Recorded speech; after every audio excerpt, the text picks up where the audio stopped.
नमस्ते नमस्कार प्यारे साथियों, कैसे हैं आप सभी। उम्मीद करते हैं सभी बच्चे एकदम बढ़िया हैं और एकदम बेहतरीन हैं और एकदम मज़ेदार हैं।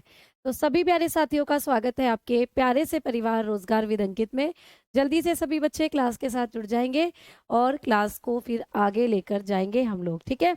तो सभी को आवाज़ पहुंच रही है, सभी प्यारे बच्चों को वीडियो भी चल रही है अच्छे से, कोई दिक्कत है नहीं किसी तरीके की।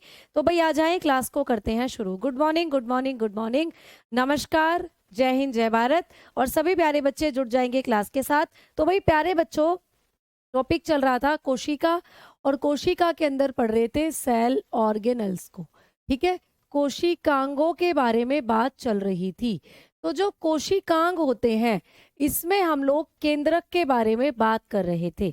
तो कल की क्लास में मैंने आपको केंद्रक के बारे में बताई थी बातें, और केंद्रक में भी हम लोग डीएनए और आरएनए के बारे में बात कर रहे थे। तो मैंने आपको कल की क्लास में बताया कि जो हमारा डीएनए होता है, ये डीएनए कुछ नाइट्रोजीनस क्षारों से मिलकर बना होता है। ये नाइट्रोजीनस क्षार दो तरीके के थे, प्यूरीन और पायरिमिडीन। तो कल की क्लास में मैंने आपको ये सारी चीजें लिखवाई थी। तो भाई नाइट्रोजीनस क्षार जो थे वो दो तरीके के थे, डीएनए और आरएनए। अभी आरएनए की बात नहीं कर रहे हैं, अभी हम डीएनए की बात कर रहे हैं। तो डीएनए के अंदर जो नाइट्रोजीनस क्षार थे, ये दो थे, प्यूरीन और पायरिमिडीन। प्यूरीन कौन कौन से थे? तो दो होते थे, प्यूरीन एडिनिन और ग्वानिन, और साइटोसिन और थाइमीन, ठीक है। यहीं से आपको मैंने कहा था कि कल की क्लास हम लोग शुरू करेंगे। तो भाई आ जाओ, अगर हम लोग बात कर रहे हैं नाइट्रोजीनस क्षार की, नाइट्रोजीनस बेस की, नाइट्रोजीनस बेस, ठीक है, नाइट्रोजीनस क्षार। तो नाइट्रोजीनस क्षार जो है, जो कि डीएनए के अंदर होते हैं, ये दो तरीके के थे। मैंने आपको कल की क्लास में बता दिया था। कौन कौन से थे भाई? प्यूरीन थे, प्यूरीन, ठीक है। प्यूरीन जिसको हम लोग एक ट्रिक से भी याद कर सकते हैं, एजी पूरी खाओगे, कल बताई थी, है ना।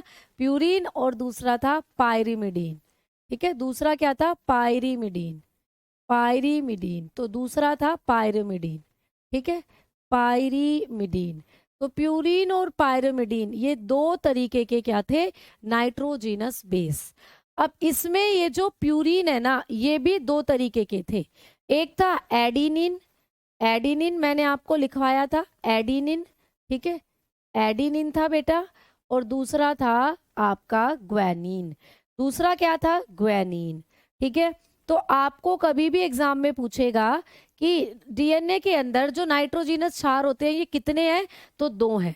कौन कौन से हैं? प्यूरीन है, पायरिमिडीन है। अच्छा, प्यूरीन में कौन कौन आते हैं? तो प्यूरीन में आते हैं एडिनिन और ग्वानिन। एडिनिन को हम लोग ए से लिखते हैं और ग्वानिन को हम लोग जी से लिखते हैं। अगर बात करते हैं मैम पायरिमिडीन की, तो यहाँ पर भी दो आते हैं। पायरिमिडीन के अंदर भी दो आते हैं नाइट्रोजीनस क्षार। एक क्या था प्यारे बच्चे? थाइमीन, एक था थाइमीन, ठीक है, थाइमीन, एक था थाइमीन। और दूसरा क्या था? दूसरा था साइटोसिन, दूसरा था भाई साइटोसिन, ठीक है, साइटोसिन। दूसरा था प्यारे बच्चे साइटोसिन। तो दो तरीके के नाइट्रोजीनस क्षार प्यूरीन में होते हैं और दो ही तरीके के पायरिमिडीन में होते हैं। अब मैडम जब डीएनए बनता है तो ये नाइट्रोजीनस क्षार किस किस सीक्वेंस में जुड़े हुए होते हैं डीएनए के अंदर? तो प्यारे बच्चों हमेशा याद रखना, जब भी डीएनए की संरचना बनेगी तो एक प्यूरीन होगा और एक पायरिमिडीन होगा, इनकी पेयरिंग होती है। एक प्यूरीन एक पायरिमिडीन जुड़ जाएंगे, फिर दोबारा दूसरा प्यूरीन दूसरा पायरिमिडीन जुड़ जाएंगे। तो हमेशा जो पेयरिंग होती है ना, वो एक प्यूरीन और एक पायरिमिडीन की होती है। अगर जैसे हम बात करते हैं कि भाई इधर से एक प्यूरीन आएगा, उधर से एक पायरिमिडीन आएगा, तो कौन सा प्यूरीन कौन से पायरिमिडीन के साथ जुड़ता है? तो हमेशा रखना ए और टी की कॉम्बिनेशन, ए और टी, यानी थाइमीन को हम लोग टी के नाम से जानते हैं। जैसे एडिनिन को ए कहते हैं, वैसे ही थाइमीन को हम टी कहते हैं, और साइटोसिन को हम सी कहते हैं, ठीक है, शॉर्ट में। तो हमेशा ए टी के साथ जुड़ता है प्यारे बच्चे। ये पूछा जाता है पेपर में कि डीएनए की संरचना के दौरान एडेनिन नाइट्रोजीनस क्षार या एडेनिन किस संरचना के साथ जाकर जुड़ेगा? तो एडेनिन हमेशा थाइमीन के साथ जाकर जुड़ता है। और ये जो ग्वानिन है ये हमेशा साइटोसिन के साथ जाकर जुड़ता है। तो ये सीक्वेंस बनता है डीएनए के अंदर। ये सीक्वेंस रहता है प्यूरिन और पायरिमिडीन का डीएनए के अंदर। अगर मैं आपको बताऊं कि मैम कैसे, तो मान लो ये डीएनए है, मान लीजिए ये डीएनए है, ठीक है। अब इस डीएनए के निर्माण के लिए जब बीच बीच में मान लो यहाँ पर होते हैं ये नाइट्रोजनस क्षार, ऐसे ऐसे यहाँ पर होते हैं, तो ए के साथ हमेशा टी देखने को मिलेगा और ए और टी के बीच में डबल हाइड्रोजन बॉन्ड मिलेगा। ए के साथ हमेशा टी मिलेगा प्यारे बच्चे, एडिनिन के साथ हमेशा थाइमीन डबल बॉन्ड से मिलेगा जुड़ा हुआ। और मैम जी के साथ क्या मिलता है, सी मिलता है। कितने बॉन्ड से जुड़े हुए होते हैं, ट्रिपल बॉन्ड से जुड़े होते हैं ऐसे। तो यही सीक्वेंस बदलता चला जाता है। फिर टी के साथ ए जुड़ेगा डबल बॉन्ड से, फिर सी के साथ जी जुड़ेगा ट्रिपल बॉन्ड से, फिर ए के साथ टी जुड़ेगा प्यारे बच्चे, फिर जी के साथ सी जुड़ जाएगा प्यारे बच्चे। तो ऐसे ही डीएनए के अंदर जो कोड है वो बनते चले जाते हैं। हमें याद क्या करना है कि ए के साथ हमेशा टी जुड़ेगा और जी के साथ हमेशा सी जुड़ेगा। कौन कौन से बॉन्ड से, ए और टी के बीच में डबल हाइड्रोजन बॉन्ड और सी और जी के बीच में ट्रिपल हाइड्रोजन बॉन्ड। तो ऐसे ऐसे करके डीएनए की पूरी संरचना बनती चली जाती है। समझ में आ गई बात, ठीक है। ऐसे ऐसे करके डीएनए की पूरी संरचना तैयार हो जाती है। तो यही आपको पेपर में पूछेगा कि बता दो अब कौन सा कोड आएगा, ऐसे करके। तो याद रखना ए के साथ हमेशा टी लगाना है और जी के साथ हमेशा सी लगाना है, ठीक है। एक बार ए के साथ टी, फिर दूसरी बार टी के साथ ए, ऐसे हो सकता है, या सी के साथ जी और जी के साथ सी। तो ये आगे पीछे हो जाएंगे, एक बार सी आगे आ जाएगा, जी पीछे चला जाएगा, टी आगे आ जाएगा, ए पीछे चला जाएगा, लेकिन कॉम्बिनेशन हमेशा दोनों का यही रहेगा, ए के साथ टी और जी के साथ सी, ठीक है। ये किसकी बात है, ये है डीएनए की बात, ये है प्यारे बच्चे डीएनए की बात। लेकिन अगर यही सीक्वेंस हमें आरएनए में देखना हो तो आरएनए में क्या अंतर होता है भाई, डीएनए और आरएनए में क्या अंतर है। आरएनए जो होगा ना वो सिंगल स्टैंडर्ड है प्यारे बच्चे, ऐसे। डीएनए में तुम्हें दो हेलिक्स दिख रहे हैं इस तरीके से, जबकि आरएनए में एक ही हेलिक्स होता है, एक ही रस्सी होती है आरएनए।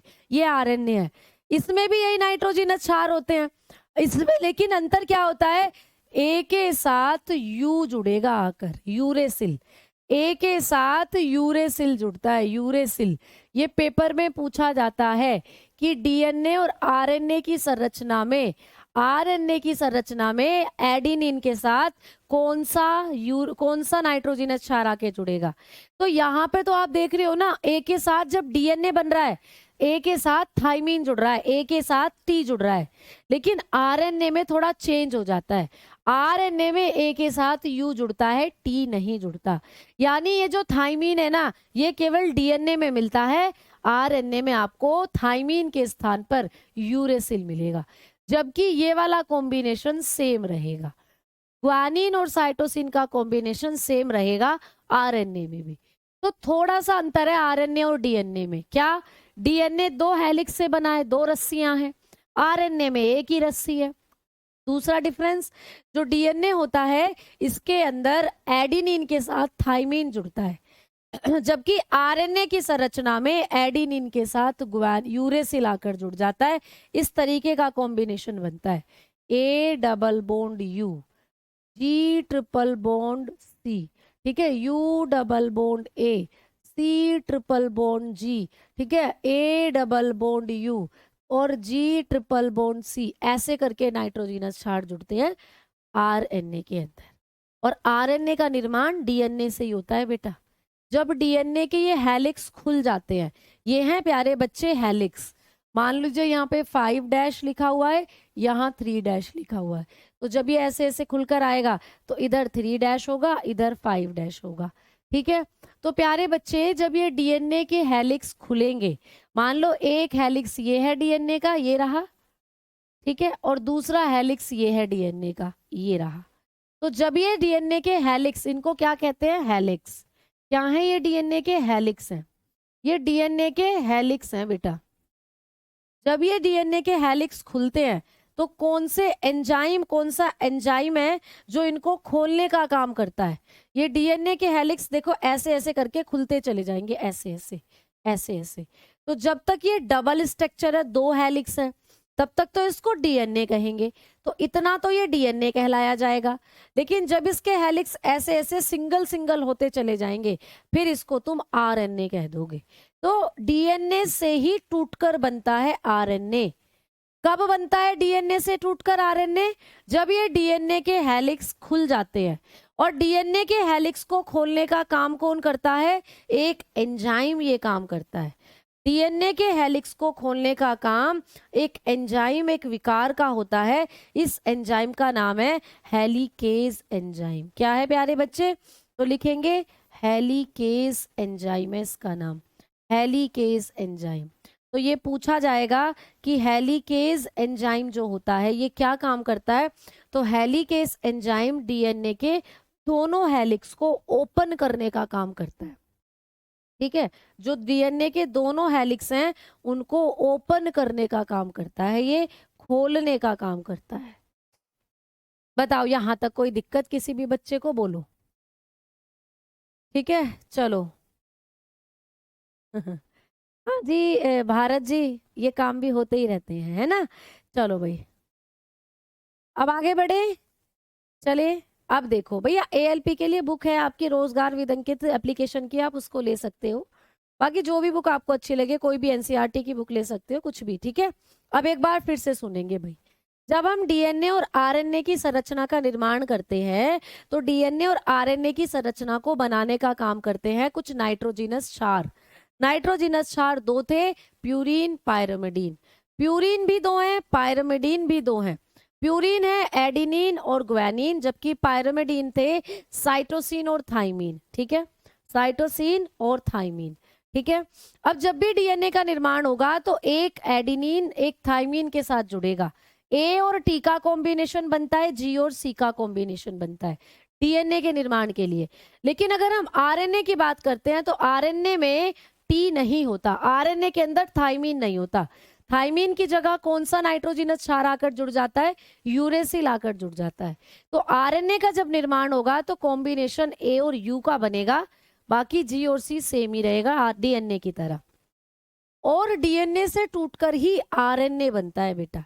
डीएनए जब तक ऐसे डबल हेलिक्स में दिख रहा है तो उसको डीएनए कहेंगे, लेकिन जब उसके हेलिक्स ऐसे सिंगल सिंगल हो जाते हैं, ऐसे अलग अलग हो जाते हैं, तो उसको हम आरएनए कहेंगे। तो डीएनए के हेलिक्स को खोलने का काम कौन करता है? ये काम एक एंजाइम करता है। इस एंजाइम का नाम है हेलिकेज।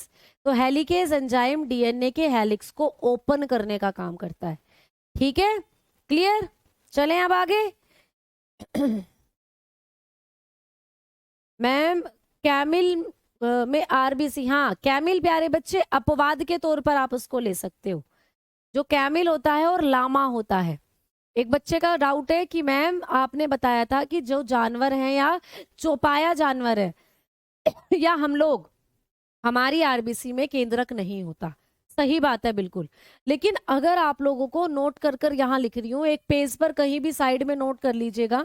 अगर कहीं भी आप लोगों को कैमिल या लामा के बारे में पूछे, ऊंट या लामा, ठीक है, ऊंट या लामा, ये क्वेश्चन प्रैक्टिस सेट में कराए जाते हैं आप लोगों को। ठीक है, ऊंट व लामा जो होता है, ऊंट और लामा, कैमिल और प्यारे बच्चे लामा। जो लामा होता है ना, ये ऊंट की ही दूसरी प्रजाति है। ठीक है, तो ऊंट और लामा की जो आरबीसी है प्यारे बच्चे, इन दोनों की जो आरबीसी है उसमें केंद्रक पाया जाता है। तो कभी भी पूछे कौन से चौपाया जानवर हैं जिनकी आरबीसी में केंद्रक पाया जाता है, आप कहेंगे ऊंट और लामा। तो ऊंट और लामा जो हैं इनकी आरबीसी में होता है केंद्रक। ठीक है, हैव न्यूक्लियस। तो इनकी जो आरबीसी है उसमें केंद्रक होता है। तो ये भी एक पॉइंट है जो आपको प्रैक्टिस सेट जैसे क्वेश्चंस में कराए जाते हैं। अगर आप नोट करके लिखना चाहते हो कहीं भी साइड में लिख लेना, याद रहेगा। ठीक है, तो कौन से चौपाया जानवर है जिनकी आरबीसी में केंद्रक है? तो ऊंट और लामा। ठीक, चलो आ जाओ वापस अपने टॉपिक की तरफ। अब मैंने क्या कहा कि डीएनए से ही आरएनए बनता है, तो एक प्रक्रिया होती है हमारी कोशिका के अंदर। हमारे शरीर की हर कोशिका में एक प्रोसीजर चलता है। हमारे शरीर की हर कोशिका में डीएनए है और डीएनए से बन रहा है आरएनए। तो मैम कैसे कैसे बन रहा है? तो भाई सबसे पहले आपके शरीर की हर कोशिका में है डीएनए। डीएनए से बन रहा है प्यारे बच्चे आरएनए।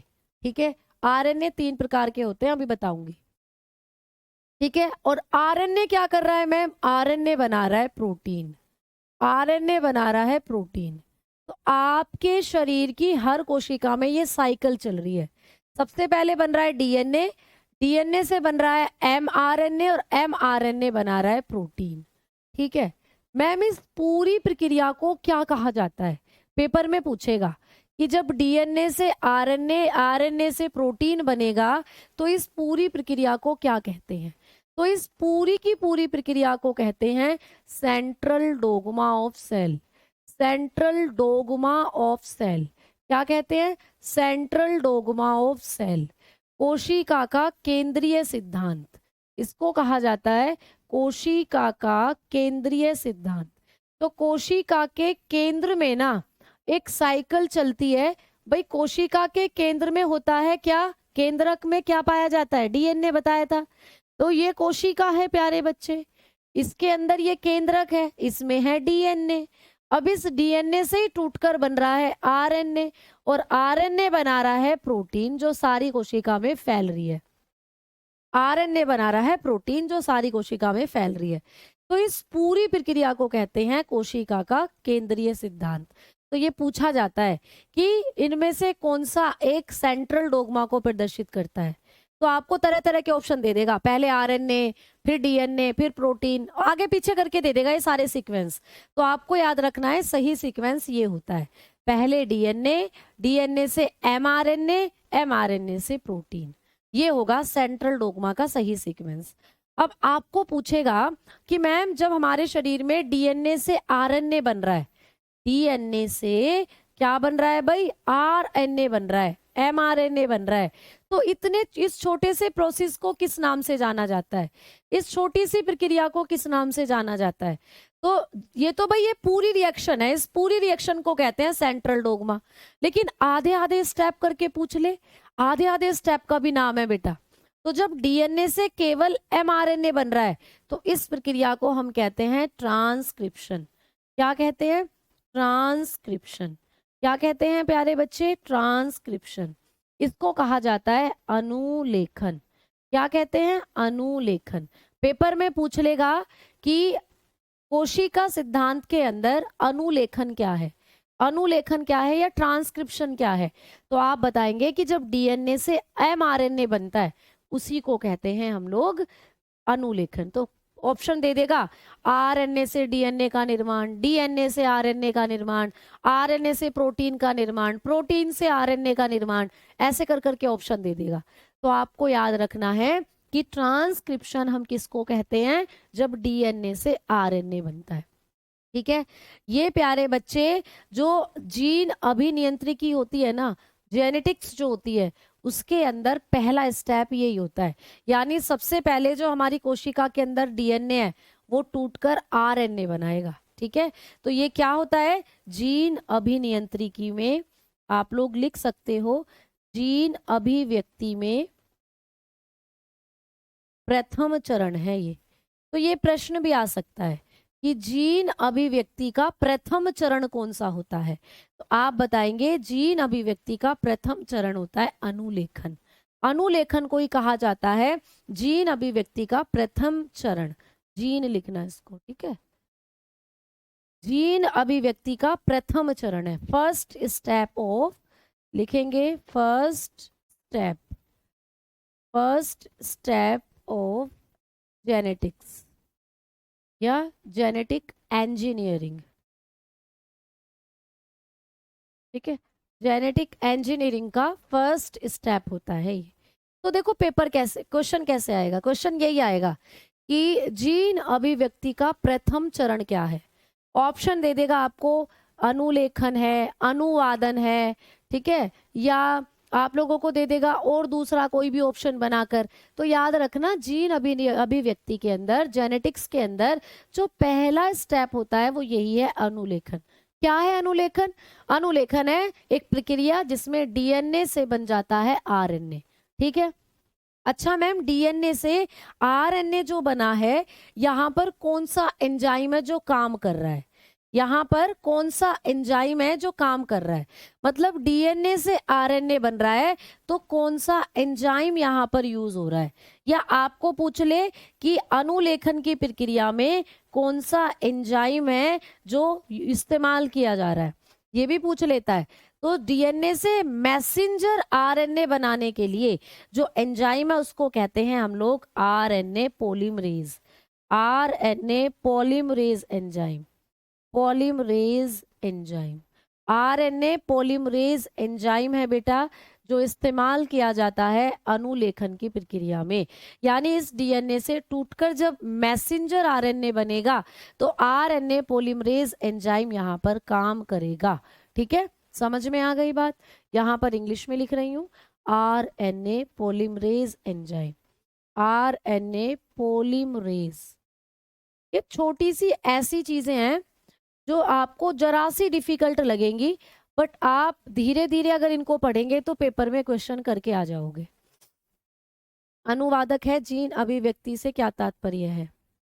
जीन अभिव्यक्ति होती है प्यारे बच्चे जेनेटिक इंजीनियरिंग। यानी जब भी हम हमारे डीएनए के साथ छेड़छाड़ करते हैं या जब भी हम डीएनए से संबंधित कोई भी प्रक्रिया अपनाते हैं उसको कहा जाता है जेनेटिक इंजीनियरिंग। जेनेटिक इंजीनियरिंग या जीन अभिव्यक्ति के द्वारा हमारे डीएनए पर जो बहुत सारी बीमारियां हैं या हमारे डीएनए पर जो बहुत सारी त्रुटियां हैं उनको हम अलग कर सकते हैं। तो जेनेटिक इंजीनियरिंग एक प्रोसेस होता है जिसमें डीएनए से जुड़ी हुई सारी प्रक्रियाओं को किया जाता है। समझ में आ गई बात? टेंडन और लिगामेंट, टेंडन और लिगामेंट मैं आपको बताऊंगी जब टिश्यू पढ़ाऊंगी।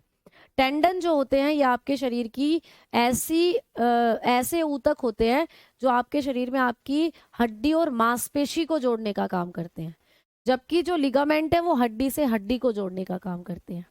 ठीक है, समझ में आ गई? चलो, तो आपको याद रखना है कि भाई जब डीएनए से आरएनए बना तो इस प्रक्रिया को बोला अनुलेखन। अनुलेखन जेनेटिक इंजीनियरिंग का पहला स्टेप है और यहाँ पर कौन सा एंजाइम काम कर रहा है? RNA polymerase. आगे बढ़े, अब दूसरा स्टेप की बात करते हैं। तो भाई दूसरा स्टेप कौन सा है? दूसरा स्टेप था कि भाई जब आरएनए से या मैसेंजर आरएनए से बन रही थी प्रोटीन, तो मैम इसको क्या कहते हैं? इतनी रिएक्शन को किस नाम से जाना जाता है? तो जब आरएनए से बन रही थी प्रोटीन तो इसको कहते हैं हम लोग ट्रांसलेशन। ट्रांसलेशन, इसको कहा जाता है ट्रांसलेशन। क्या कहते हैं? इसको कहते हैं अनुवादन। इसको कहा जाता है प्यारे बच्चे अनुवादन। तो पेपर में पूछ लेगा कि जब मैसेंजर आरएनए से प्रोटीन का निर्माण होता है तो इस प्रक्रिया को किस नाम से जानते हैं? आप कहेंगे इसे कहा जाता है अनुवादन के नाम से, इसको जाना जाता है ट्रांसलेशन की प्रक्रिया के नाम से। ये कौन सा स्टेप है भाई? ये सेकंड स्टेप है। ये कौन सा स्टेप है? सेकंड स्टेप है। ये दूसरा चरण है प्यारे बच्चे, सेकंड स्टेप है, दूसरा चरण है, सेकंड चरण है। ये समझ में आ गई बात? बताओ कोई दिक्कत? अब आ जाओ, अब आगे बात करते हैं। कई बार ऐसा भी होता है कि डीएनए हमारा अपने जैसी बहुत सारी कॉपी बना लेता है। यानी कि तीसरी चीज है डीएनए से डीएनए बन जाता है। कई बार क्या होता है डीएनए से ही डीएनए बन जाता है, यानी डीएनए अपनी कॉपी बना लेता है। तो पेपर में पूछ लेगा कि जब डीएनए अपनी जैसी दूसरी कॉपी बनाता है, यानी डीएनए अपनी कॉपी बना लेगा बेटा, डीएनए अपनी ही कॉपी बना लेगा। ठीक है, तो जब डीएनए अपनी जैसी कॉपी बनाएगा इस प्रक्रिया को किस नाम से जाना जाएगा? तो इसको कहते हैं रेप्लिकेशन। इसको कहा जाता है रेप्लिकेशन। ये 3-4 टर्म है जो आपको पेपर में पूछी जाती है, इसको कहेंगे रेप्लिकेशन। ठीक है, इसको कहा जाता है, आप लोग हिंदी में भी रेप्लिकेशन के नाम से ही जाने, रेप्लिकेशन। ठीक है, इसको कहा जाता है रेप्लिकेशन। रेप्लिकेशन क्या है? कई बार ये बहुत बार पेपर में बना है, तो आप लोग बताओगे जब डीएनए अपनी कॉपी बना लेता है उसी को कहते हैं रेप्लिकेशन। यानी डीएनए से ही दूसरा डीएनए बन जाता है, इसको कहा जाता है रेप्लिकेशन। ठीक है, समझ में आ गई बात। तो ये 3 टर्म थी जो आपको याद करनी है, पेपर में पूछी जाती है। अनुलेखन, डीएनए से मैसेंजर आरएनए का बनना, ठीक है। अनुवादन, मैसेंजर आरएनए से प्रोटीन का बनना, और लास्ट में जब डीएनए से ही डीएनए बन रहा है उसको कह देते हैं रेप्लिकेशन। रेप्लिकेशन का मतलब टूट जाना, तो भाई डीएनए ही अपने दूसरे डीएनए में टूट जाता है, ठीक है। अगर डीएनए ना हो तो भैया फिर कुछ नहीं होगा आपके शरीर के अंदर। तो ऐसा तो है ही नहीं कि डीएनए ना हो। एक छोटा सा बैक्टीरिया है ना, उसमें भी डीएनए होता है। तो हम तो इतने बड़े हैं, हमारे अंदर तो डीएनए होना ही होना चाहिए। ठीक, चले आगे, आ जाओ। अब हम लोग आगे बात करेंगे। तो आपको अब थोड़ी सी मैं बेसिक पॉइंट्स जो है आरएनए के बारे में बता देती हूँ, क्योंकि डीएनए हम पूरा पढ़ चुके हैं। थोड़ा सा मैं आरएनए के बारे में बता देती हूँ। आरएनए जो है प्यारे बच्चे, इसकी खोज किसने करी थी? वैसे तो ऐसा माना जाता है कि जिसने डीएनए को खोजा था उसने ही आरएनए को खोजा, यानी फ्राइडरिक मिशर जो थे उन्होंने ही आरएनए को भी खोजा था। लेकिन आपको कई बार ऑप्शन में ऑल्टमैन देखने को मिल जाता है, ऑल्टमैन, रिचर्ड ऑल्टमैन। तो आप लोग ऑल्टमैन ही बताकर चलना कि सबसे पहले आरएनए मॉलिक्यूल्स को किसने देखा था या किसने खोज करी थी, तो ऑल्टमैन ने, ठीक है। आरएनए कैसी संरचना है? अगर हम आरएनए की संरचना की बात करते हैं, भाई डीएनए कैसी संरचना थी? आप बताएंगे डीएनए तो डबल हेलिक्स था, दोहरी झिल्ली संरचना है, 2 सांप के जैसी रस्सियों से बना है डीएनए। लेकिन आरएनए एक रज्जू की संरचना है, एक रज्जू की संरचना है आरएनए, एक रज्जू की संरचना, ठीक है। यानी आरएनए है सिंगल हेलिक्स, आरएनए है प्यारे बच्चे सिंगल हेलिक्स। आरएनए में एक ही हेलिक्स होता है, इस तरीके से ऐसा होता है आरएनए, ठीक है। ये आरएनए है, एक रज्जू की है आरएनए। आगे बात करें कि मैम जो आरएनए होता है ये क्या काम करता है, तो आरएनए का काम होता है प्रोटीन निर्माण करना, प्रोटीन निर्माण। भाई डीएनए तो आनुवांशिक पदार्थ था, डीएनए तो जेनेटिक मटेरियल था, मम्मी पापा के सारे कैरेक्टर बच्चों में ला रहा था। लेकिन इसका क्या काम है आरएनए का, तो ये क्या करता है, प्रोटीन निर्माण करना। आरएनए प्रोटीन फॉर्मेशन करता है, प्रोटीन फॉर्मेशन बताया था ना अभी अभी कि आरएनए से प्रोटीन बनती है। तो आरएनए का काम होता है प्रोटीन फॉर्मेशन, ठीक है। अगला पॉइंट आरएनए के बारे में, जो आरएनए है मैडम, क्या ये किसी में जेनेटिक मटेरियल का काम भी करता है क्या? तो प्यारे बच्चों बिल्कुल करता है। वायरस की अगर बात करें, विषाणु की, तो विषाणु में डीएनए नहीं होता बेटा, विषाणुओं में आरएनए होता है। तो विषाणुओं में आरएनए आनुवांशिक पदार्थ है प्यारे बच्चे। ये पूछा जाएगा कि आरएनए किसके अंदर आनुवांशिक पदार्थ का कार्य करता है, तो बताकर आना विषाणुओं में। तो आप लोग बताएंगे कि विषाणु में आरएनए आनुवांशिक पदार्थ है। जो वायरस होते हैं उनमें डीएनए नहीं होता, वायरस में आरएनए होता है, और उसी से वो अपनी कॉपी बनाता है वायरस जो होता है। तो वायरस जो होंगे इनमें आनुवांशिक पदार्थ का काम करता है आरएनए। तो लिख लीजिएगा, RNA is genetic material in virus. तो आरएनए क्या है, RNA is genetic material, RNA is genetic material. अभी तक हमने बात करी थी कि भाई सभी में डीएनए होता है जेनेटिक मटेरियल, लेकिन वायरस की बात करें, मैंने बताया ना वायरस तो प्यारे बच्चे ना सजीव है ना निर्जीव, दोनों के बीच की कड़ी है। तो इनके अंदर जो जेनेटिक मटेरियल होता है वो क्या होता है, आप बताएंगे आरएनए, ठीक है, जेनेटिक मटेरियल इन वायरस। तो ये पूछा जाता है प्रश्न कि आरएनए किसके अंदर आनुवांशिक पदार्थ की तरह कार्य करता है, तो ऑप्शन होगा विषाणु। आप लगा के आओगे फिर विषाणु वाले ऑप्शन को सही, ठीक है। क्लियर हो गई बात। अब अगर हम लोग और बात करते हैं आरएनए के बारे में, तो आरएनए के कुछ टाइप्स भी होते हैं, आरएनए के फुल फॉर्म और आरएनए के कुछ टाइप्स भी होते हैं। चलिए आइए अगले पेज पर हम लोग लिखेंगे फिर से आरएनए। तो आरएनए जो होता है इसके बारे में अगर हमने और पॉइंट लिखा तो इसकी जो फुल फॉर्म है भाई वो क्या होती है, तो आरएनए की जो फुल फॉर्म है, पूर्ण रूप आरएनए का, आरएनए का जो पूर्ण रूप है वो होता है राइबो न्यूक्लिक एसिड, ठीक है, ribo nucleic acid, ribo nucleic acid. RNA होता है राइबो न्यूक्लिक अम्ल, राइबो न्यूक्लिक अम्ल। ठीक है, तो राइबो न्यूक्लिक अम्ल क्या है? आरएनए है। आरएनए होता है राइबो न्यूक्लिक अम्ल। ठीक है, फिर हमने क्या बात करी थी कि आरएनए कितने टाइप्स का होता है, आरएनए के प्रकार। तो भाई आरएनए जो होता है ये 3 तरीके का होता है, 3 टाइप्स का होता है। सबसे पहला होता है आरएनए, आरएनए जिसको बोलते हैं ribosomal, ribosomal RNA, ribosomal RNA. ठीक है, राइबोसोमल, राइबोसोमल। तो आरएनए की फुल फॉर्म पूछ ले तो बताना राइबोसोमल आरएनए। ठीक है, तो आरएनए 3 प्रकार का है, एक है आरएनए और दूसरा होता है एमआरएनए, जो अभी अभी हम पढ़ के आ रहे हैं पीछे, एमआरएनए। इसकी फुल फॉर्म क्या होती है? तो इसकी फुल फॉर्म होती है संदेशवाहक आरएनए, संदेशवाहक, ये संदेश ले जाता है हमारे शरीर में, संदेशवाहक आरएनए यानी मैसेंजर आरएनए, मैसेंजर आरएनए इसको कहा जाता है, मैसेंजर आरएनए इसको कहा जाता है। ठीक है, और मैम तीसरा कौन सा होता है? तो तीसरा होता है टीआरएनए, टीआरएनए। ठीक है, इसको कहते हैं स्थानांतरित आरएनए, स्थानांतरित,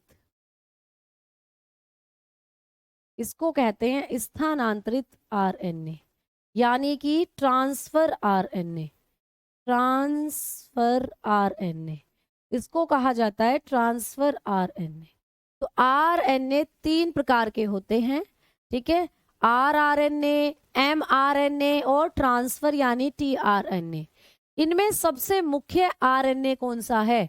तो सबसे मुख्य है प्यारे बच्चे आरएनए, ये मेन है, ये मुख्य है प्यारे बच्चे, ये मुख्य आरएनए है, मेन है। समझ में आ गई बात? ठीक है, आरएनए और डीएनए में अंतर। अब देखो भैया फिर से वही बात पूछ रहे हैं बच्चे, मैंने बताया था कि अभी अभी कि आरएनए और डीएनए में जो मुख्य अंतर है वो ये है कि डीएनए डबल हेलिक्स है, दोहरी झिल्ली का बना हुआ है, और आरएनए जो है वो एक झिल्ली का बना हुआ है। यहाँ पे बताया था ना, देखो ये डीएनए है, डीएनए ऐसा है डबल हेलिक्स, ये आरएनए, आरएनए ऐसा है सिंगल हेलिक्स। ठीक है, डीएनए आनुवांशिक पदार्थ है, आरएनए प्रोटीन बनाता है। ठीक है, और जो आरएनए है इसमें एडिनिन के साथ यूरेसिल आकर मिलता है और डीएनए में एडिनिन के साथ थाइमिन मिलता है। तो ये अंतर ही तो बताया था यहाँ पर आपको। ठीक है, डब्ल्यूबीसी का कोई आकार नहीं होता, आपको मैंने क्लास में बेटा ये बात बताई है। ठीक, हमारा डीएनए हमारे नाना नानी से मिलेगा केवल 40% के आसपास। ठीक है, ऐसे ही दादा दादी से भी मिलेगा लगभग 35 या 40% के आसपास। हमारा डीएनए हमारे मम्मी पापा से मिलता है 80 से 90%। 100% हमारा डीएनए किसी से नहीं मिलता, 100% डीएनए संसार में किसी का किसी से नहीं मिलता। हर व्यक्ति के डीएनए में अलग अलग कोड होते हैं, उसके खुद के कोड होते हैं। जैसे मेरा डीएनए मेरे मम्मी पापा से अगर मैच कराओगे तो मैच हो जाएगा, लेकिन पूरा नहीं होगा, सिर्फ 90 से 80% मैच होगा। उसी से आइडिया लग जाता है कि मैं उनकी संतान हूँ, क्योंकि इस संसार में 90 से 80% डीएनए मेरा और किसी से मैच नहीं हो सकता सिवाय मेरे माता पिता के। ठीक है, समझ में आई बात? तो 100% डीएनए कभी किसी से मैच नहीं होता। 20% डीएनए के अंदर, 10% डीएनए के अंदर हमारे खुद के कोड होते हैं जो हमें अलग बनाते हैं हर किसी से। तो हमारे अंदर जितनी भी नई वेरिएशन आती हैं, हमारे अंदर जितने भी नए चेंजेस आते हैं, वो सब डीएनए के कोड के कारण ही आते हैं। डीएनए ही हमारे अंदर चेंजेस लेकर आता है। तो कभी भी पूछे ना कि हमारे अंदर जो चेंजेस आते हैं तो वो किसके कारण आते हैं? डीएनए के कारण ही आते हैं बेटा, ये बात मैंने कल भी बताई थी आपको। ठीक है, अच्छा एक हेडिंग डलवा दूं और आरएनए और डीएनए में अंतर करवा दूं। ठीक है, करवा देती हूँ।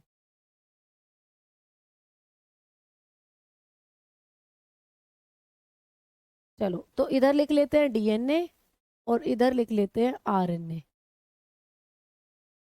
ठीक है, डीएनए कैसा होता है? डबल हेलिक्स, डीएनए कैसा है? Double helix. ठीक है, दोहरी झिल्ली संरचना, दोहरी संरचना है, दोहरी कुंडलित संरचना है। ठीक है, तो डीएनए कैसा है? दोहरी कुंडलित संरचना।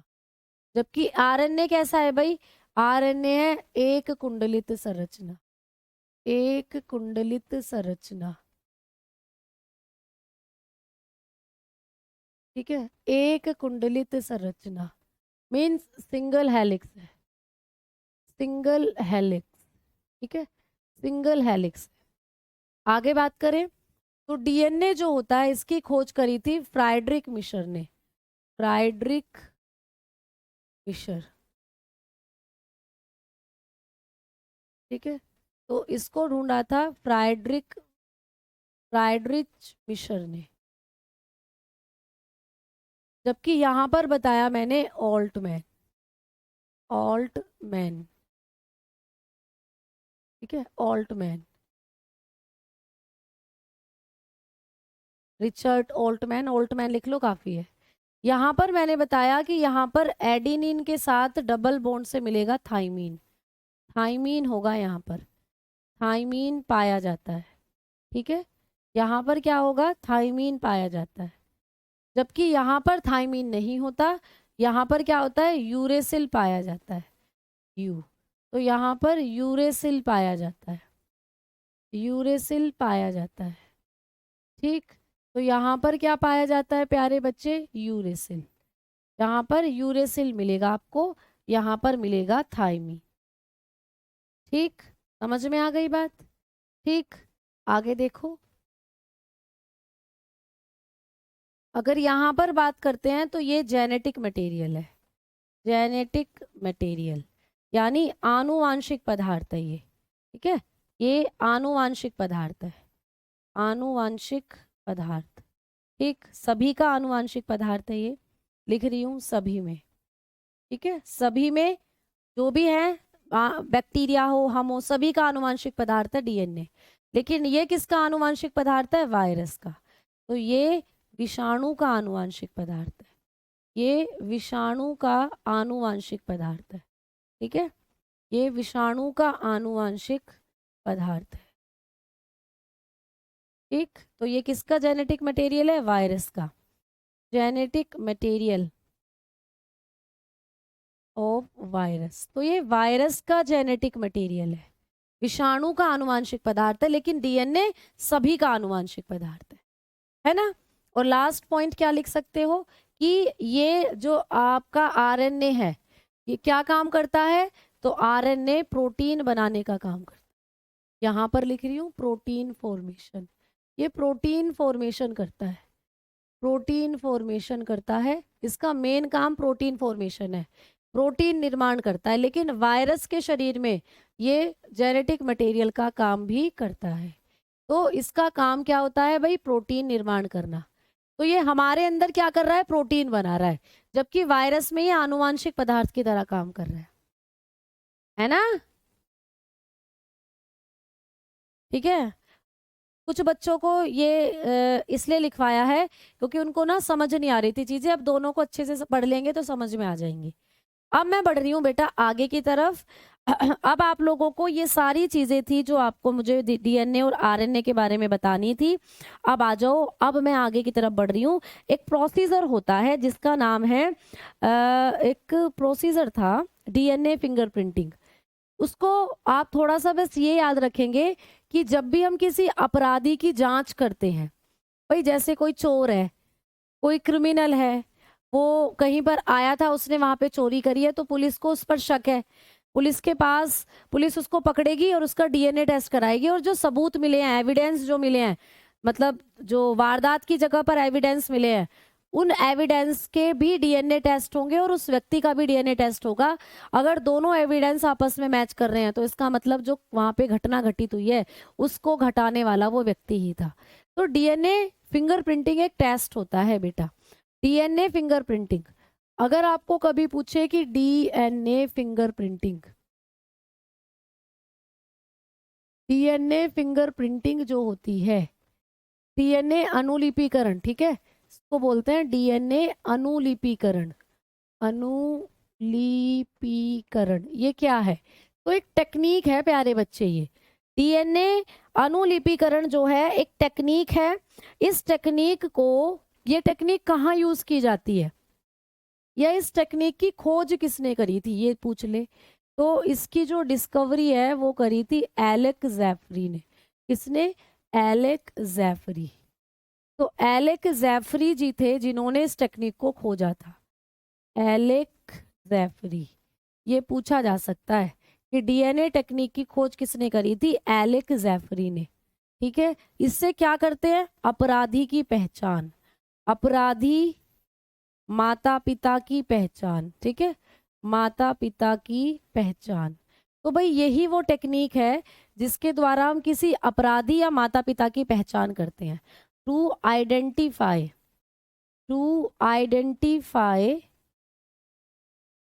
Criminal, criminals, to identify criminals and parents. तो जो हमारे पेरेंट्स हैं, जैसे कि मान लीजिए मैं कहीं खो गई थी, छोटी सी थी मैं कहीं खो गई।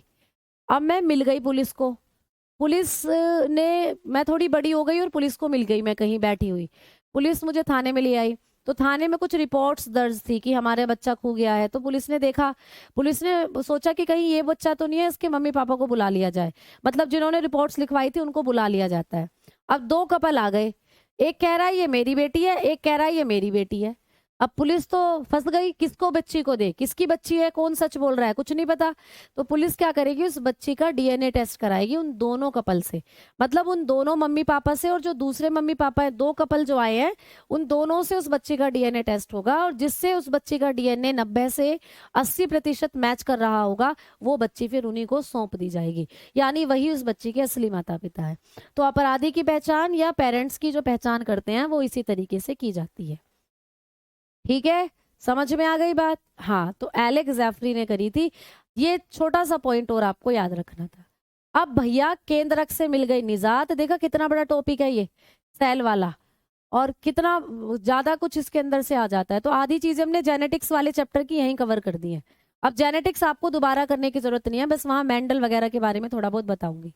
अब आ जाओ अगले कोशिकांग की तरफ चल रहे हैं, जो कोशिका के अंदर अगला कोशिकांग पाया जाता है। तो भाई अब थोड़ी सी पीडीएफ की सहायता लूंगी क्योंकि बहुत ज्यादा चीजें हो जाती हैं फिर लिखवाने के लिए। तो आ जाओ, अगला कोशिकांग है जो आप लोगों को पढ़ना है, वो प्यारे बच्चे, या तो माइटोकॉन्ड्रिया को तो बाद में बताऊंगी, गोल्गी का है। ठीक है, अगला कोशिकांग है गोल्गी का। तो तीसरे नंबर, 3 कोशिकांग पढ़ चुके हैं, कोशिका भित्ति, कोशिका झिल्ली, केंद्रक। ये तीसरा है गोल्गी का। तो ये कोशिका का ट्रैफिक पुलिस कहते हैं बेटा, इसको ये पॉइंट याद रखना। कोशिका का ट्रैफिक पुलिस, कभी भी पूछे कि कोशिका का ट्रैफिक पुलिस किसको कहते हैं, तो गोल्गी काय को कहते हैं कोशिका का ट्रैफिक पुलिस। ठीक है, ये क्या काम करती है? कोशिकीय स्त्रवण का कार्य करती है, सेल सीक्रेशन का काम करती है ये, यानी कोशिका के अंदर जितने भी तरल बनते हैं उनको करने का काम इसी का होता है, सेल सीक्रेशन। पेपर में सीधा प्रश्न आता है कि कौन सा कोशिकांग कोशिकीय स्त्रवण का कार्य करता है, which cell organelle secret cell secretion, तो आप लोग बताएंगे गोल्गी बॉडी। ठीक है, अब जो शुक्राणु होता है, शुक्राणु का जो एक्रोसोम होता है, acrosome of sperm, acrosome of sperm, ma'am ये क्या नहीं बला है? तो जो शुक्राणु बनते हैं प्यारे बच्चे लड़कों के अंदर, उनका जो एक्रोसोम होता है, मान लो ये शुक्राणु है और इस शुक्राणु का ये जो ऐसे वाला भाग है, ये टॉप वाला भाग जो है, इसको कहते हैं एक्रोसोम। किसी भी शुक्राणु के सबसे ऊपर वाले भाग को कहते हैं एक्रोसोम। ये एक्रोसोम ही अंडे को निषेचित करेगा। ऐसे ये अंडा है तो इस अंडे में जाकर यही एक्रोसोम वाला पार्ट ही धंसता है। तो यहाँ पर क्या पाई जाती है? यहाँ पर पाई जाती हैं गोल्गी बॉडीज। क्या पाई जाती हैं? Golgi bodies. तो आपको पूछे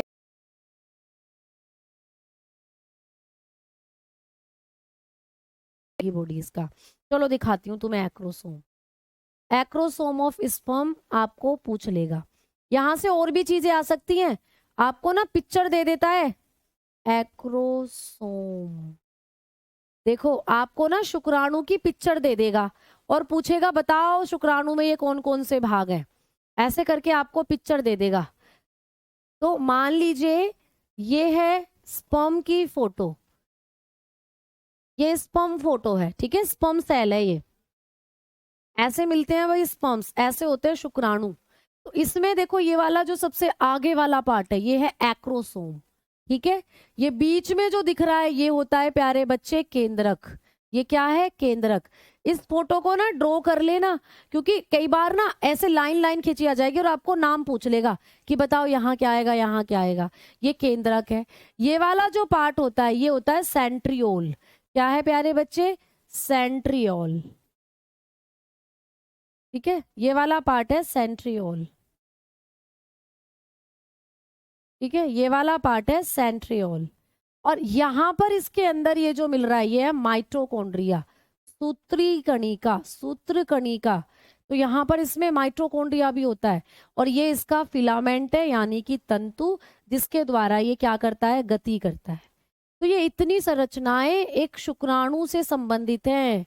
सबसे आगे एक्रोसोम, फिर बीच में केंद्रक, फिर पीछे की तरफ सेंट्रियोल, फिर सबसे पीछे की तरफ माइटोकॉन्ड्रिया, और भैया फिर पीछे की तरफ फिलामेंट यानी कि तंतु।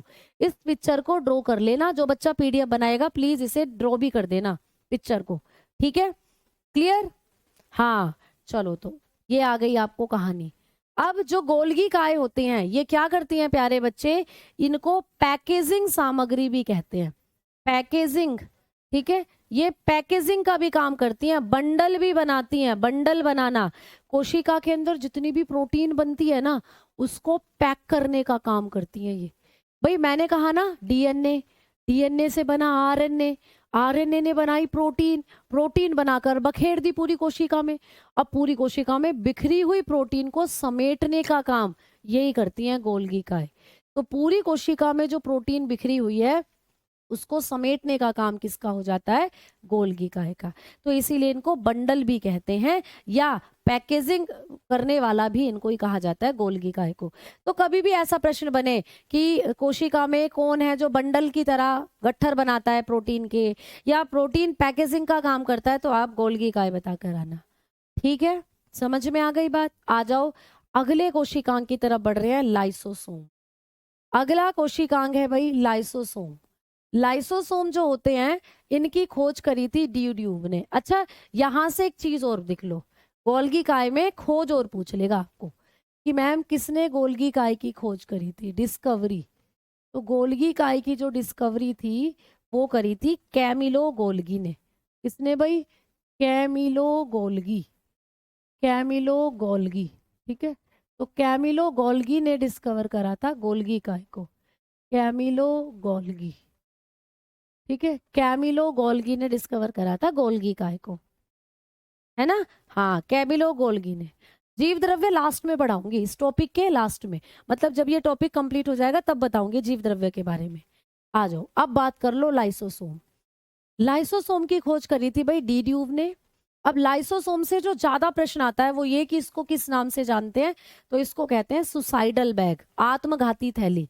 जैसे अभी अभी मैंने बताया कि गोल्गी काय को तो ट्रैफिक पुलिस बोलते थे, या बंडल ऑफ सेल या पैकेजिंग करने वाला बोलते थे, वैसे ही लाइसोसोम को बोलते हैं सुसाइडल बैग, आत्मघाती थैली, ठीक है। या इसी को हम एटम बम भी बोलते हैं, एटम बम। या एक और नाम है प्यारे बच्चे, इसी को हम पाचक थैली भी बोलते हैं। तो कभी भी पूछे कि कोशिका में पाचक थैली किसको कहते हैं, डाइजेस्टिव बैग, इसी को कहा जाता है डाइजेस्टिव बैग। तो कोशिका की पाचक थैली है ये जो लाइसोसोम है, ठीक है। क्यों अभी क्यों है मैडम जी? तो प्यारे बच्चों ये जो लाइसोसोम होता है ना, गोलगप्पे के जैसा लग रहा है, जैसे गोलगप्पे में पानी भर के दे दिया और तुम खा जाओगे अभी से, ये गोलगप्पा नहीं है, ये लाइसोसोम है। इसके अंदर भरे हुए होते हैं हाइड्रोलिटिक एंजाइम। ये जो तुम्हें इसमें हरा हरा सा पानी दिख रहा है ना भरा हुआ, ये एंजाइम है बेटा। ये कौन से एंजाइम है? ये है हाइड्रोलिटिक एंजाइम, हाइड्रोलिटिक एंजाइम है बेटा ये। तो आपको पूछेगा कि कोशिका के अंदर वो कौन सा कोशिकांग है जिसमें हाइड्रोलिटिक एंजाइम भरे हुए होते हैं, तो आंसर करके आना लाइसोसोम। हाइड्रोलिटिक एंजाइम को बोलते हैं अपघटनीय एंजाइम, अपघटनीय विकार इनको कहा जाता है हिंदी में, ठीक है। तो कोशिका के अंदर जो लाइसोसोम होता है इसमें भरे हुए होते हैं हाइड्रोलिटिक एंजाइम। मैम ये क्या काम करते हैं? तो ये हाइड्रोलिटिक एंजाइम कोशिका के अंदर जो भी खराब प्रोटीन बनती है, मान लो यहाँ पे देखो, इधर मानो ये कोशिका है ना, ये कोशिका में केंद्रक है और यहाँ पर है ये क्या, लाइसोसोम। ये क्या है, लाइसोसोम। लाइसोसोम है, लाइसोसोम। ठीक है। अब ये जो केंद्रक में डीएनए था, डीएनए ने बनाया आरएनए और आरएनए ने बना डाली प्रोटीन, है ना। अब जब प्रोटीन बनाई प्यारे बच्चे, तो प्रोटीन बिखरी हुई है पूरी कोशिका में, तो उसमें से अच्छी अच्छी प्रोटीन को तो पैक कर दिया गोल्गी बॉडी ने, लेकिन कभी कभी कुछ खराब प्रोटीन भी बनती है। अब वही खराब प्रोटीन, जितनी भी खराब प्रोटीन है वो लाइसोसोम में जाकर भर जाती है। तो लाइसोसोम के अंदर जो हाइड्रोलिटिक एंजाइम है वो खराब प्रोटीन को पचा डालते हैं। तो क्योंकि लाइसोसोम खराब प्रोटीन को पचाते हैं, इसीलिए इनको पाचक थैली भी कहा जाता है, डाइजेस्टिव बैग। ठीक है। लेकिन दिक्कत एक होती है कि कई बार ये हाइड्रोलिटिक एंजाइम बहुत ज्यादा बन जाते हैं, बहुत अधिक बन जाते हैं हाइड्रोलिटिक एंजाइम। भाई गोलगप्पे में पानी ज्यादा भर दोगे, गोलगप्पा फूट जाएगा, है ना। गोलगप्पे में ऐसे ज्यादा पानी भर दोगे, गोलगप्पा नीचे से फूट जाएगा। वैसे ही लाइसोसोम के अंदर जब हाइड्रोलिटिक एंजाइम ज्यादा हो जाते हैं, ठीक है,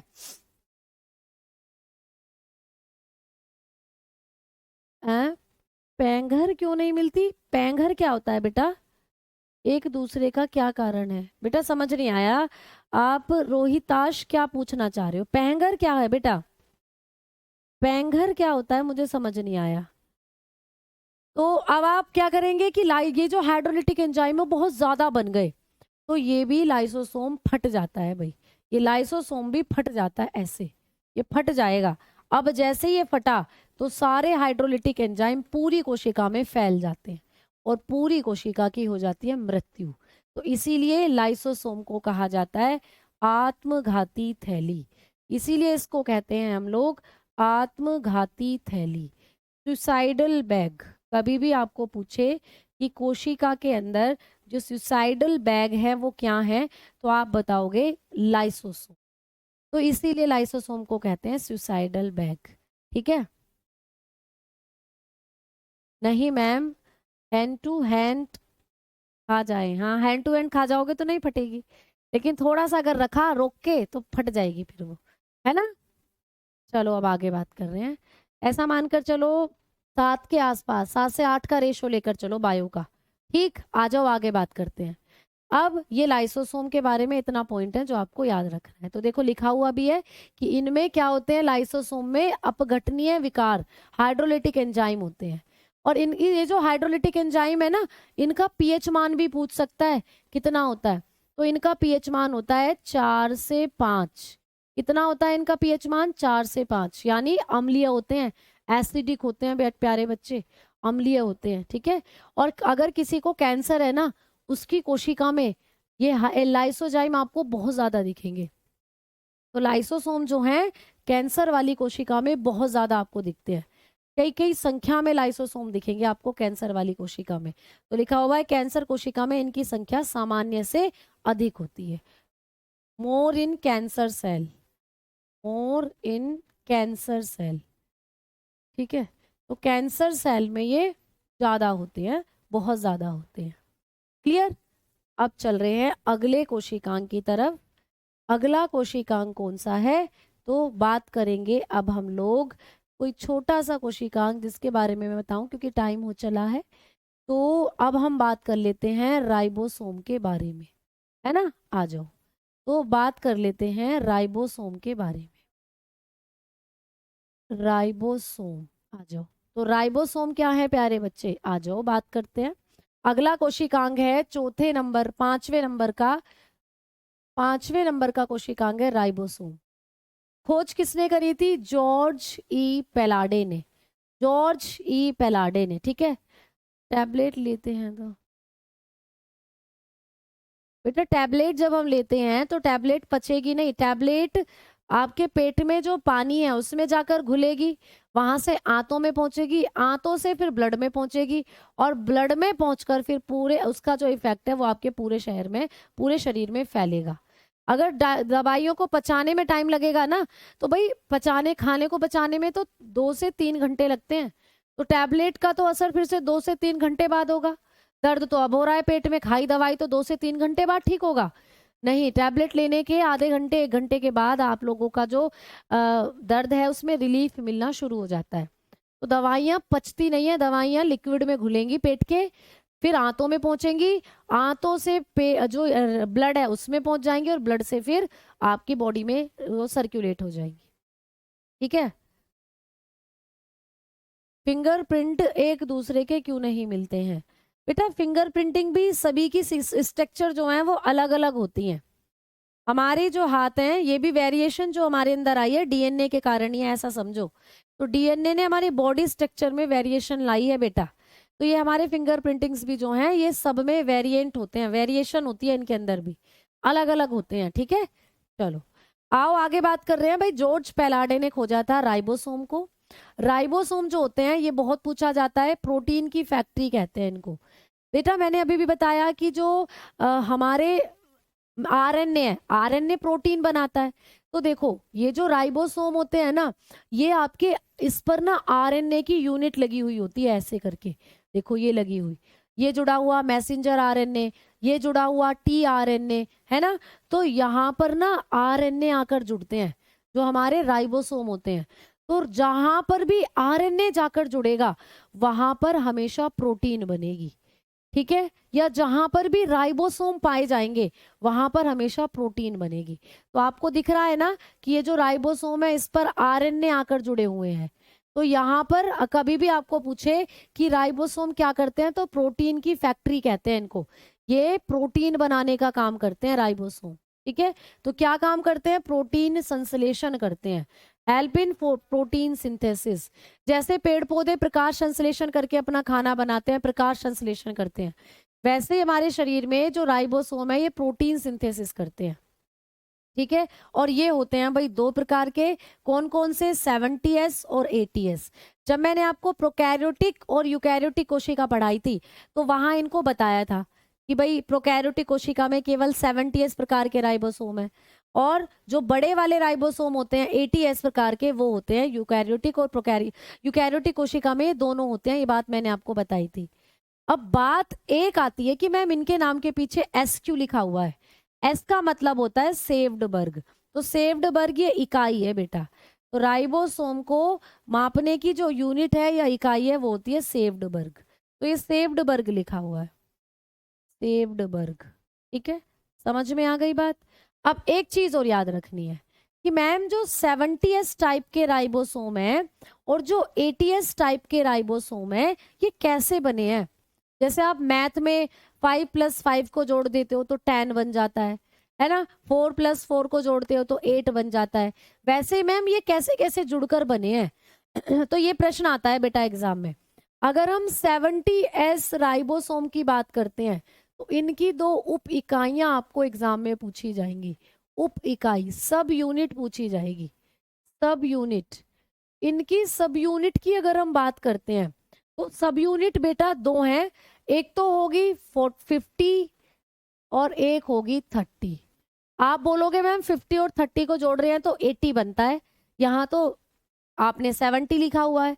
तो बेटा जो 10 यूनिट है ना वो दोनों को जुड़ने में चली जाती है। जैसे 50 और 30 आपस में जुड़ेंगे तो 10 यूनिट का लॉस हो जाएगा, 10 यूनिट इनको जोड़ने में खर्च हो जाएंगी, तो बचती है 70 यूनिट।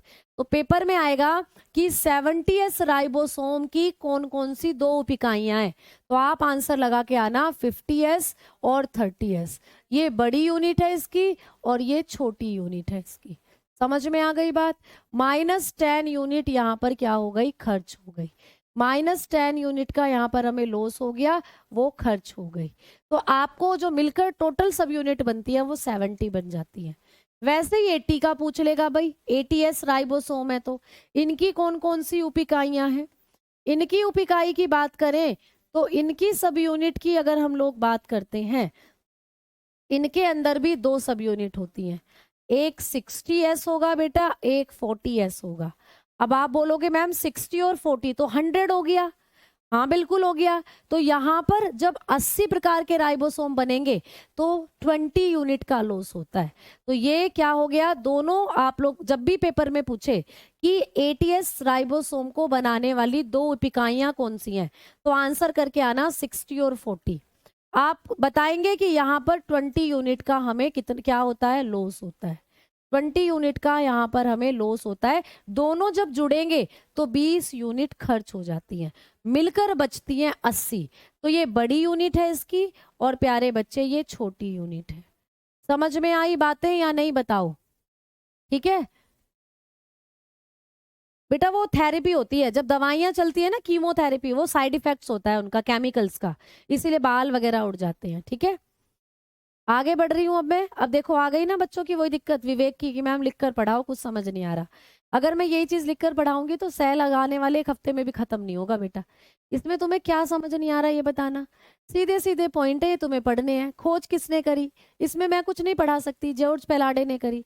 फैक्ट्री कहते हैं प्रोटीन की, ये तुम्हें याद करना ही करना है क्योंकि यहाँ प्रोटीन बनती है। ये प्रकाश संश्लेषण का कार्य करते हैं बेटा, प्रोटीन बनती है तो सॉरी प्रोटीन संश्लेषण का कार्य करते हैं। ठीक, एक बार फिर से डिस्कस कर लेंगे कल की क्लास में, अभी टाइम हो चला है। तो धन्यवाद, नमस्कार। आरपीएफ का सिलेबस बिल्कुल कवर हो जाएगा।